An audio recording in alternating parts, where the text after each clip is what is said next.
Hello, hello, hi. Welcome to my new podcast called O to Pop Culture, aka O to the P. This has been in the pipeline now for a good 4 months, but in the last few weeks, I was like, enough procrastinating, Lego. So for those that don't know, my name is Stella. I am an entertainment reporter / content creator, and in the last year especially, I have grown my TikTok account where I talk about all things film, TV shows, music, celebrity culture, and I was like, you know what? Let's bring that energy, let's bring that vibe to the tube. So welcome, we have fun over here. Now the tagline for this podcast is Yap and Snack, and today's snack of choice are these gigantic mint buttons from M&S. I promise you this is not an ad, I am obsessed, but I fear these may need to be discontinued for the sake of my waistline. So for the first episode, I had so many ideas of what I wanted to talk about, but as you can see from the title, I want to ask, are you insane for wanting your name on the Hollywood Walk of Fame? Buzz. Are you foolish for wanting to be famous? I feel like this is such a big topic right now, especially following the recent tragic death of Liam Payne, which has sparked this online petition called Liam's Law, which I'll get into later on. Now, for those living under a rock, chronically offline, believes TV is rotting our brains, Liam Payne was a member of One Direction, and he sadly passed away on the 16th of October.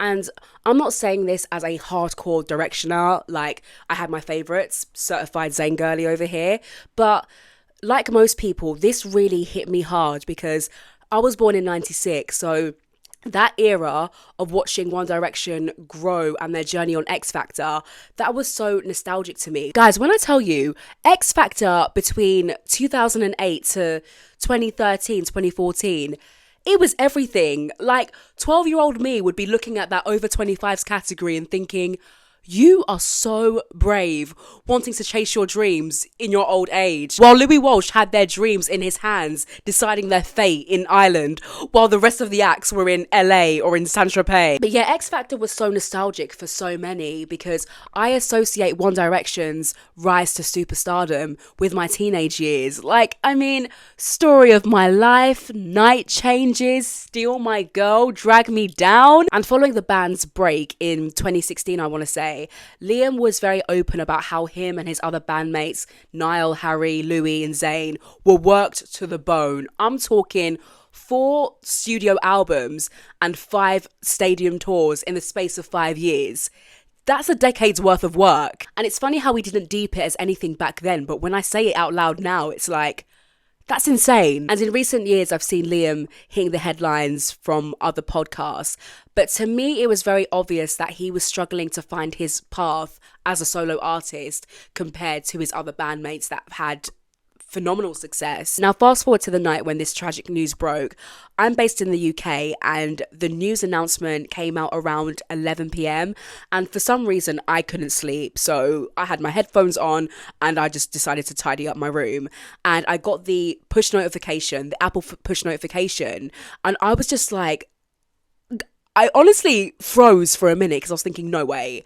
Absolutely no way. But then the story got bigger and then other news outlets like the BBC, ITV, Sky News broke it, and I saw the police report on TV.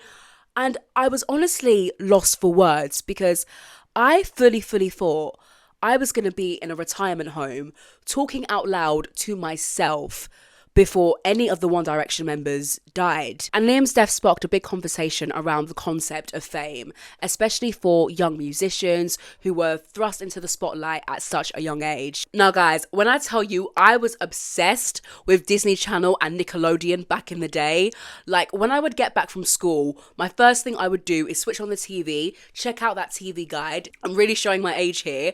And when I saw the double bill of That's So Raven, The Sweet Life of Zack and Cody, Hannah Montana, oh, it was a good day. And I would look at people like Keke Palmer, Demi Lovato, Raven Simone, Selena Gomez, Miley Cyrus, and be like, y'all are really living your best life. But after watching Quiet on Set, which was an expose documentary on what the younger child stars were going through during Nickelodeon's glory days, and then watching that documentary Child Star, which was directed by Demi Lovato, it really did make me question the concept of wanting to be famous. When I was growing up, the phenomenon of wanting to be in a boy band or a girl band was like the golden ticket in having your name out there and having your face recognizable. And I feel like now that shift has now turned into reality TV, with people wanting to sign up for shows like Love Island and Big Brother, and in the hopes of becoming the next Molly May or whatever. And I've been in the media industry for a good 4 to 5 years now, and I don't know if anyone else can feel this way, but as I've gotten older, the concept of fame and the thought of wanting to be famous has just lost its appeal to me. Like, I look at it and I'm just like, no. Like, it doesn't even look appealing in the slightest. Now, my big dream is to be a TV presenter. I want to be that person at events like the Golden Globes, the Grammys, the Oscars, the Emmys, reporting live from the red carpet and interviewing the world's biggest talent on my own platform. And I want to be a notable figure and strong voice in the broadcasting community. But girl has reservations on what that could entail, because I'm not naive. I know the bigger your platform is, the more interest in your private life escalates. For example, during the press tour for Challengers, Zendaya, who I think, as far as child stars go, she is one of the most sane ones we have out there, and that just truly shows that she is surrounded by level-headed people. But anyway, Zendaya admitted that she didn't have dinner with her Challengers co-stars because she didn't want to bring that kind of attention, because you already know wherever Zendaya goes, there is a legion of fans, there's cameras, there's flashing lights all over the place. And the latest clip of Zendaya doing the rounds is her and Tom at his non-alcoholic beer event, and Tom is just moving through and Zendaya's trying to get through as well, but fans are putting posters in her face to sign, paparazzis in her face like this, and Tom's just like, nah, you ain't playing with my girl today, and literally just grabs her by the hand and moves her along. And guys, I was watching that clip and I was just like I feel things very deeply. Maybe it's because I'm an empath, but I was just watching it as if it was me experiencing it, and I was just feeling myself just kind of like my shoulders were raised, and I was just thinking, this isn't life. And honestly, while us civilians would never want to sympathise with, let me quote Megan Fox when I say this, people who live in big houses and drive Bentleys, there is something so special about anonymity that I think most of us take for granted. Like, to put it quite plainly, there's something quite precious about being able to step into your local M&S and not see 20 different angles of your bare face on Twitter a few hours later. You would never catch Beyonce doing a food shop at, what's the US equivalent of Tesco's? Walmart, Target. You would never catch her there. Like, I've heard stories about celebrities going to the gym at crazy hours in the morning just to avoid all that attention. Now, I spoke briefly about this online petition called Liam's Law earlier, and that is basically a new legislation which has received over 60,000 signatures, I believed when I last checked,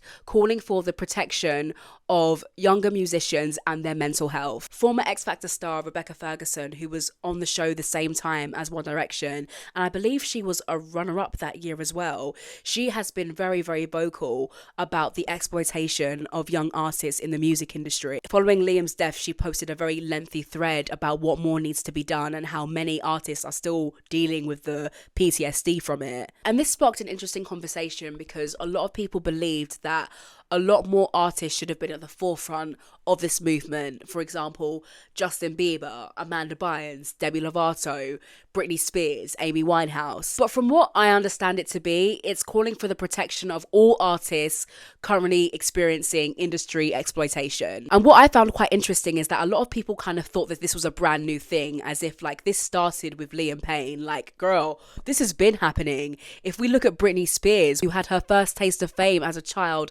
being on, what was it, the Mickey Mouse Club, and obviously had the most incredible pop career during her teens and in her early 20s. But we also saw very public breakdowns constant back and forths with the tabloids. And in her memoir that came out last year, The Woman in Me, she spoke about how that kind of attention led to her dealing with severe self-esteem issues. Michael Jackson, who was given that troubled label before his death in 2009. I remember Justin Bieber even speaking about how having access to so much set him up for very poor decision making later on. And I guess it just makes you think, because I don't know if it's happening so much now, but when I was younger, I would hear people around me saying that they would want to be famous. And when I think about it now, I'm thinking, we had no idea what we were talking about. For those that have watched Baby Reindeer on Netflix, there is a line where Donnie, who is played by creator Richard Gadd, there is a line where he says, fame encompasses judgment. And I feel like that's the reason why a lot of people want to be famous, because they base their self-worth on external validation and attention. I mean, I know how I feel when I post a selfie on Instagram stories and the likes are rolling in and I'm thinking, oh, okay. You know that chunk sound? That's what's playing in my head. Anyone that's got my number, please delete it. I ain't got time for you no more. Please don't message me because you won't get a reply. So imagine that on a Beyonce level. But at the same time, I don't think we as human beings are built for that level of attention, good or bad. Being surrounded by yes men and people that idolize you to scary extremes are just as harmful as being told by 10,000 plus people that you suck. But yeah, naturally, we all know what we would prefer. But we've just seen time and time again the negative and harsh consequences of too much fame. And I feel like due to the rise of social media and trolling, this has reached a new level of extreme. And that was evident in Jessie Nelson's BBC documentary, Odd One Out I think it was called, where she talked about her time in Little Mix, especially at the beginning. And I remember constantly seeing her name on the TL, and the trolling was just crazy. And I think with Twitter especially, notice how I keep saying Twitter because I'm yet to meet anyone who refers to it as X. But there's been this trend where a famous celebrity, particularly a woman, who has been the face of this bullying storm under the guise of activism. First it was Jennifer Lopez, then it was Blake Lively, can't lie, did not see that coming, and then they tried it with Anne Hathaway. Not my Queen of Genovia. Now, as a creative myself, to anyone that's an aspiring musician, actor, dancer, presenter, writer, there is nothing wrong in wanting to be a notable figure within that industry. There's nothing wrong with reaching for the stars. However, I think it's really important to ask yourself why and whether you're doing it for the right reasons. And also making sure you're not reaching dangerous, out of character lengths to get there. So I really hope this episode has provided some food for thought on those looking at certain people in the public eye and wishing for their lifestyle and everything in between, because I know this is such a cliche, but we don't know everything that's going on behind closed doors, and the grass really isn't greener on the other side. It's green where you water it. Big Sean. And that's all on episode 1. I really hope it was insightful. I hope it made you think. I hope it made you laugh when necessary. I really prayed about the first episode and what the topic should be, and this particular one weighed heavily on my heart and mind, especially as somebody that wants to be a notable figure and face in the broadcasting industry. So thank you all so much for listening, and I will see you next week for another episode. Thank you for watching.